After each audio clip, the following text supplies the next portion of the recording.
Assalamualaikum warahmatullahi wabarakatuh. Selamat pagi semuanya, mudah-mudahan semuanya sehat-sehat ya. Kita akan lanjutkan materi kuliah perancangan tata letak pabrik yang terakhir, yaitu mengenai material handling. Saya sudah share PPT mengenai material handling di Google Classroom-nya, coba dicek. Ada 3 bagian mengenai materi itu, yaitu yang pertama mengenai prinsip dasar material handling. Jadi material handling itu termasuk ke dalam kegiatannya apa saja, kemudian di dalam PPT itu juga saya menjelaskan mengenai check sheet material handling. Check sheet material handling untuk mengidentifikasi permasalahan material handling, juga mengenai klasifikasi alat-alat material handling. Nah, yang akan saya paparkan dalam video ini adalah mengenai material handling planning sheet. Saya buatkan video ini karena saya lihat kemarin jawaban tugas untuk aliran material masih banyak yang salah. Sepertinya masih banyak yang belum paham mengenai penyusunan prompt chart. Meskipun itu harusnya sudah dilakukan di modul praktikum, ya.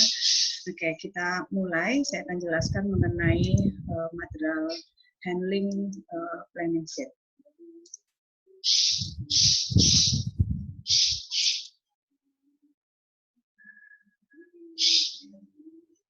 Nah, material handling planning sheet adalah tabel yang digunakan untuk menghitung besarnya biaya penanganan atau perpindahan material berdasarkan material handling yang digunakan. Untuk material handling yang berjalan ini diperlukan perhitungan waktu bongkar muat, yaitu loading dan unloading time, kecepatan rata-rata, dan aktivitas serta jumlah peralatan material handling yang tersedia. Nah, di dalam praktikum mungkin lebih detail ya isi material handling planning sheet-nya. Di dalam perkuliahan ini variabel yang akan dihitung hanya yang utama saja. Nah, variabel untuk biaya perhitungan material handling atau variabel-variabel yang berpengaruh terhadap perhitungan material handling adalah yang pertama, karena jarak adalah hal yang penting di dalam menghitung MH, maka kita memerlukan data luas departemen asal dan departemen tujuan. Nah, luas ini akan digunakan untuk menghitung jarak dengan beberapa metode jarak perpindahan. Kemudian yang dibutuhkan untuk menghitung MAPS selanjutnya adalah berapa jumlah yang dipindahkan. Berapa jumlah yang dipindahkan ini akan berpengaruh terhadap frekuensinya, frekuensi bolak-baliknya. Juga akan berpengaruh terhadap keputusan jenis alat material handling yang digunakan. Nah, jarak perpindahan ini juga akan berpengaruh terhadap waktu perpindahan. Jadi waktu perpindahan itu dipengaruhi oleh jarak dan juga dipengaruhi oleh frekuensinya. Sehingga nanti itu akan kumulatif menjadi biaya perpindahan.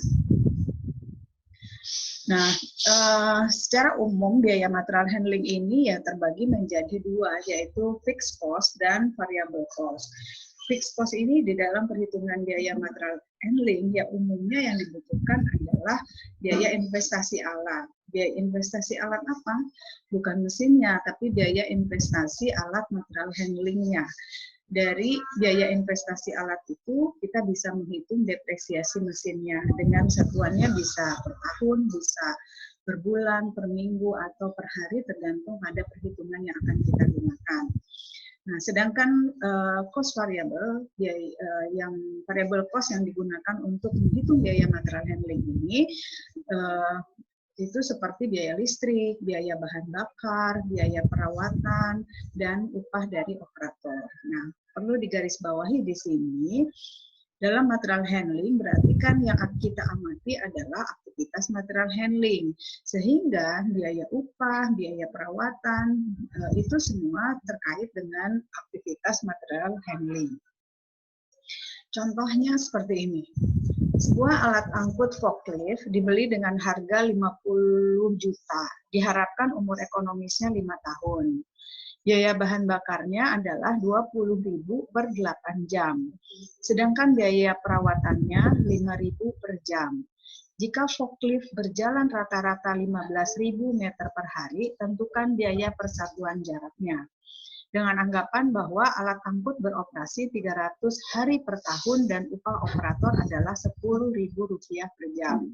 Dari sini kita bisa mengidentifikasi item biaya yang ada, yang diketahui dalam contoh ini adalah yang pertama, biaya investasi alat angkut forklift yang 50 juta ini akan dihitung, bisa dihitung depresiasinya dengan umur ekonomis 5 tahun.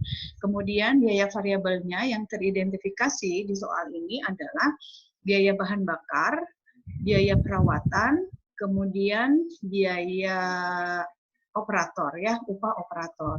Tapi di sini biaya bahan bakarnya satuannya masih per 8 jam. Sehingga ini harus dirubah dulu menjadi per jam. Untuk mendapatkan per jamnya kan misalnya ini biaya bahan bakarnya 20.000 per 8 jam. 20.000 per 8 jam berarti dibagi 8 ya. Sehingga semua satuannya jam. Jadi biaya bahan bakar ditambah dengan biaya perawatan ditambah dengan upah operator dalam hitungan jam.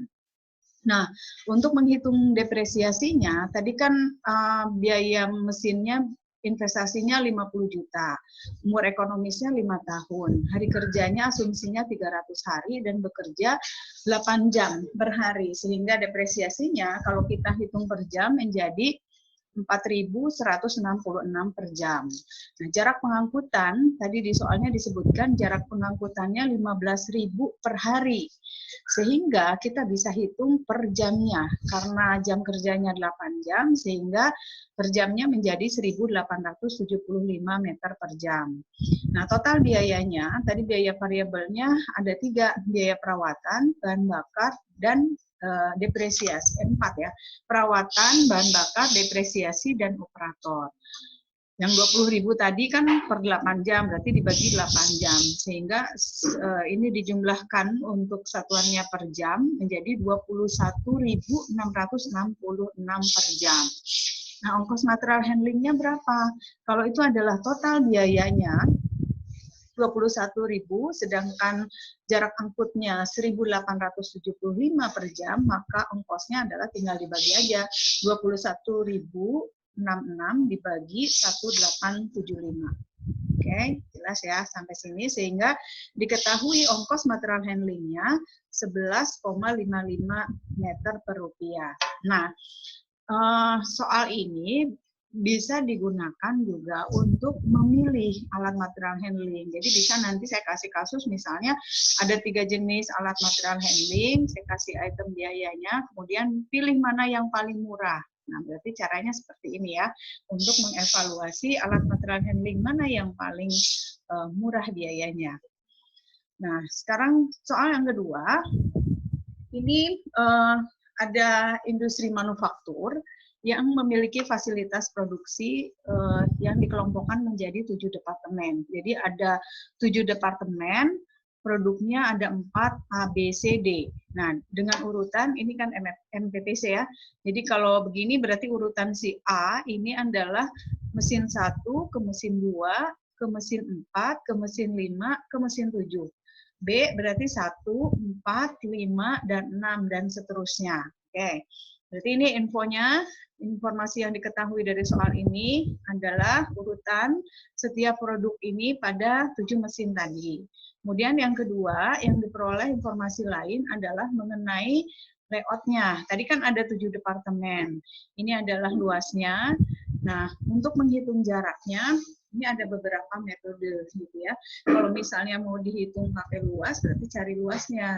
Kalau misalnya mau dihitung menggunakan rectilinear atau Euclidean, berarti tentukan titik koordinatnya. Jadi, nah, informasi berikutnya dari soal ini adalah data untuk jenis peralatannya. Jadi, di sini diinformasikan jenis-jenis peralatan yang digunakan, kapasitas angkutnya, dan biaya perpindahannya. Oke.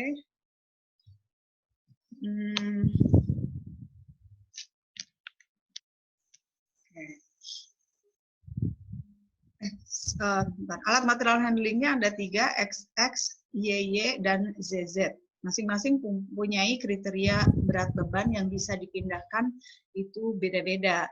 Tapi konsekuensinya ya biaya perpindahannya juga berbeda-beda untuk masing-masing alat material handling ini. Nanti gunanya untuk apa? Ya nanti untuk menentukan alat material handling mana yang akan digunakan pada masing-masing perpindahan tadi. Oke, kita lihat.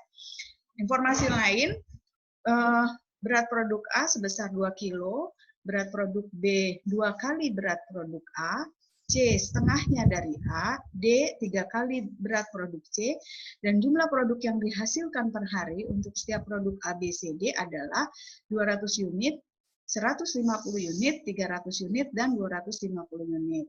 Pertanyaannya, berdasarkan urutan mesin itu, hitunglah besar efisiensinya, buatlah MHPS-nya, dan hitunglah total biaya pemindahannya. Nah, sebelum kita selesaikan soal ini, saya akan review lagi mengenai bagaimana menghitung jarak. Karena untuk menghitung MHPS ini, kita perlu metode perhitungan jarak. Sebetulnya ini sudah disampaikan di minggu terakhir kemarin, pertemuan terakhir kemarin tentang lokasi, saya sudah sampaikan mengenai perhitungan jarak. Nah, metode perhitungan jarak itu ada secara umum yang digunakan itu ada 3. Yang pertama, jarak Euklidean. Nah, jarak Euklidean ini merupakan jarak yang diukur lurus antara pusat fasilitas satu dengan pusat fasilitas yang lain. Ini seperti rumus Pythagoras. Rumusnya, kalau I adalah fasilitas dari awal, departemen awal, Z-nya adalah departemen tujuan, maka untuk menghitung jaraknya adalah XI min XJ kuadrat ditambah YI min YJ kuadrat akar. Jadi akar dari XI min XJ kuadrat tambah YI min YJ kuadrat. Kemudian metode berikutnya adalah jarak rektilinear. Jarak rektilinear ini merupakan jarak yang diukur mengikuti jalur tegak lurus. Rumusnya XI min XJ ditambah YI min YJ. XI min XJ ditambah YI min YJ. Mutlak. Jadi ditukar boleh.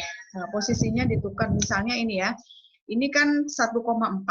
Titik koordinat ini titik koordinatnya 1,3. Berapa jaraknya? Berarti 1 dikurangi 4 ditambah 3 dikurangi 1 sama dengan 5. Oke, clear sampai sini? Jelas ya? Oke, berikutnya adalah jarak titik tengah. Nah, di praktikum kayaknya pakai ini nih metodenya. Jarak AB yang dibutuhkan kalau kita mau menghitung jarak ini adalah luas dari departemennya. Rumusnya adalah 0,5 dikali akar luas A ditambah akar luas B. Jadi kalau luas A-nya itu 81 meter persegi dan luas B ini 121 meter persegi, maka jarak A ke B-nya dimasukkan ke dalam rumus di atas menjadi seperti ini. Oke, nah sekarang kembali ke soal di atas, ke soal yang tadi. Nah, kalau soal yang tadi itu diminta untuk diselesaikannya menggunakan metode jarak rektilinear, maka nanti kita akan hitungnya pakai rektilinear. Nah, pertama adalah kita harus menghitung berapa berat yang dipindahkan. Nah, tadi produk A itu kita harus menghitung berat yang dipindahkan. Berat A tadi informasinya 2 kilo, berat B 2 kali A, sehingga B 4 kilo. Yang C setengah A, berarti setengah dikali 2, 1 kilo. Yang D 3 kali C, sehingga 3 kilo. Kapasitasnya untuk masing-masing produk tadi, A 200 unit, B 150, C 300, D 250, sehingga berat totalnya ya tinggal dikalikan tadi masing berat per unitnya, berarti 2 dikali 200, 400 kilo, yang B-nya 4 dikali 150, yang C-nya 1 dikali 300, yang D-nya 3 dikali 250 menjadi 750 kilogram. Oke. Nah, berikutnya kita harus mengidentifikasi perpindahan-perpindahan yang terjadi pada pembuatan 4 produk tadi. Jadi kita identifikasi untuk menentukan apa saja yang di aliran perpindahan dari departemen mana saja yang digunakan, kemudian kita dapat menghitung berapa total beban yang dipindahkan, sehingga selanjutnya nanti kita bisa hitung berapa biayanya. Nah, kita identifikasi dari yang ini, dari soal ini, kita bisa lihat bahwa perpindahan dari 1 itu ada 1 ke 2, kemudian 1 ke 3, 1 ke 4. 1 ke 5 nggak ada ya, cuma ada 1 ke 2, 1 ke 3, dan 1 ke 4. 2, kemana aja 2? 2 adanya cuman ke 26 sama 25. 3 kemana aja? 32 sama 32 untuk C dan D. 4, 45, 45, 4, 3. 5, 56, 57, 6, 67. Sehingga kita bisa identifikasi seperti ini. Jadi 1 ke 2 itu yang berpindah adalah produk A. 1 ke 3 C, 1 ke 4 B, D, 2 ke 4 A, dan seterusnya. Oke, clear sampai sini? Oke, jelas ya? Oke, berikutnya adalah yang perlu, tadi sudah beratnya dipindahkan sudah tahu. Kemudian yang dipindahkan kemana saja sudah diidentifikasi. Berikutnya adalah kita harus menghitung jarak. Jarak yang dihitung ya sesuai ini saja yang ada 12, 13, 14, 24, hitung jaraknya berapa. Karena yang diminta misalnya saya tentukan ini jarak yang diminta adalah pakai rektilinier, berarti kita harus cari titik koordinatnya. Misalnya contoh ya, saya mau cari jarak 1 ke 3 berapa. 1 koordinatnya adalah, karena ini 1 kan di sini ya, 10.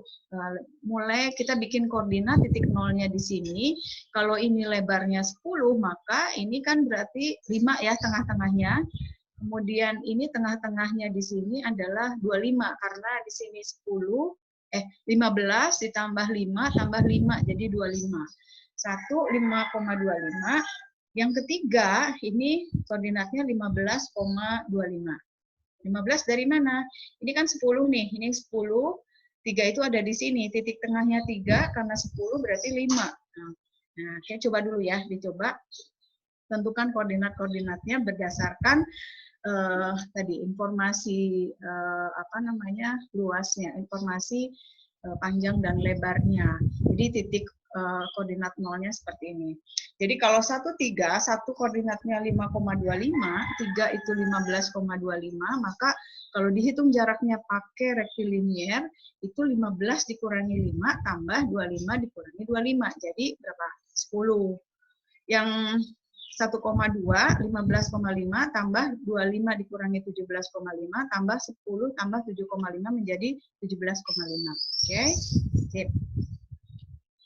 Terus ya, sampai sini. Oke. Sehingga tadi kan kita sudah tahu beratnya, sudah tahu perpindahannya kemana saja, kemudian jaraknya juga sudah diketahui, sehingga kita bisa membuat tabel MHPS ini. Jadi kan sudah teridentifikasi from to-nya kemana saja, beratnya, total beratnya bisa dihitung, jaraknya bisa dihitung. Nah sekarang kolom berikutnya adalah kita perlu menentukan alat apa yang digunakan. Nah, tadi kan alat material handlingnya ada kapasitasnya nih. Kalau beratnya 400 kilo, itu cocoknya pakai yang mana? 400 kilo itu tadi, coba kita lihat. 400 kilo itu tadi cocoknya ya pakai yang YY. Y itu 400 kilo sampai 500 kilo. XX kalau 500 sampai 800. ZZ itu kalau kurang dari 400. Kalau 2 kali gimana? Ya berarti 2 kali. Nanti biaya perpindahannya menjadi 2 kalinya. Ya. Sampai sini nah, sudah dihitung tadi pemilihan alat material handlingnya, kemudian nanti hitung frekuensinya. Jadi kalau kita pilih alat material handling yang kapasitasnya kecil, butuh 2, berarti di sini frekuensinya jadi 2. Lalu dicari jarak totalnya, yaitu frekuensi dikalikan dengan jaraknya. Ya. Jadi kalau ini misalnya ini kan 2 kali, jadi 32,5 dikali 2 menjadi 65,0. Kemudian biaya per meternya tadi kan diketahui ya, kalau YY 150, kalau ZZ 100, dan seterusnya. Kalau 2 kali berarti ya 2 dikali biayanya tadi ya. Kemudian total biaya material handlingnya adalah total biaya material handling itu dihitung dari 150 dikali jaraknya. Jadi 17,5 dikali 150. Jarak dalam meter dikali biayanya. Oke ya. Sampai sini. Jadi ini 1000 dari mana? Ya 10 dikali 10. Sehingga dari perhitungan ini kita bisa menghitung totalnya. Oke, jelas ya. Perhitungannya lebih sederhana sebetulnya dari praktikum. Jadi kalau praktikumnya sudah selesai, ya seharusnya sudah bisa. Hanya perlu hati-hati saja menghitungnya ketika mengidentifikasi ini yang ini. 1 ke 2, 1 ke 3, 1 ke 4. Ini kadang-kadang suka ada yang karena buru-buru, jadi ada yang ketinggalan sehingga total biayanya akan salah ya. Nah, berikutnya adalah nanti coba dikerjakan latihan soal ini. Saya kasih latihan soal ini, coba dikerjakan, kemudian setelah selesai segera kirimkan ke saya di jam kuliah ini ya. Kalau ada pertanyaan boleh nanti ditanyakan ke saya.